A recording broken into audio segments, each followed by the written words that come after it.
Recent studies indicate that approximately 4 million Americans live with gambling disorder.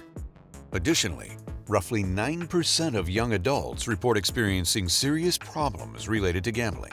At this time, gambling disorder is the only behavioral addiction recognized by the American Psychiatric Association, although they're looking into other things like harmful video game playing that may be added in the future. Like any other addiction, it's a pattern of unhealthy behaviors that continues even in the face of harmful consequences over the course of weeks or months. We live in a very video game-ish, screen time society right now. And so people are looking for releases. We have young men that are getting addicted to this, so they're developing these maladaptive patterns, and this stuff stays with them all throughout their life if they don't get the help they need.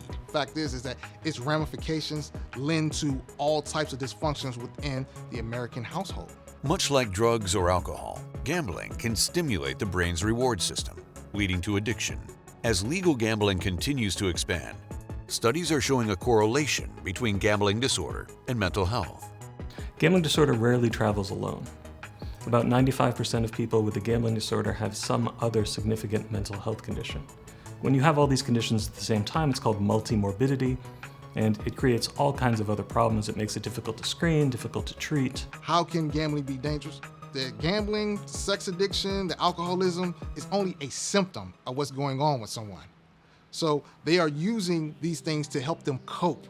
And so that's why it's so important to get the aid, the treatment, and find a peer to help you go on that journey. A person with gambling disorder can be more likely to experience suicidal thoughts, making it imperative to treat the disorder with the same urgency as one would treat any other medical condition. If you think about other substance use disorders like alcohol use disorder or methamphetamine use disorder, if someone's using a lot of those substances, then the people in their lives are going to notice. This is not necessarily the case with gambling disorder. So by the time someone finds out, you might have significant debt, you might have lost your job, you might have lost your relationships, you could have lost your marriage. And if all these things come together all at the same time, this can be a risk factor for suicide. It's important to teach people about gambling disorder because it really doesn't discriminate. This is a true addiction the way individuals struggle with alcohol or opioids. It's often considered a hidden addiction, and so the more we talk about this, especially given the proliferation of sports wagering and online gaming in the US, the more we can be screening and treating and assisting those who might be silently struggling with this issue. As science and innovation continue to drive treatment, developments in telehealth technology are bringing better access to care to patients around the world. Kindbridge Behavioral Health was created to help individuals that are suffering from gambling and gaming addictions find the right resources that they need in a timely fashion to help aid their recovery.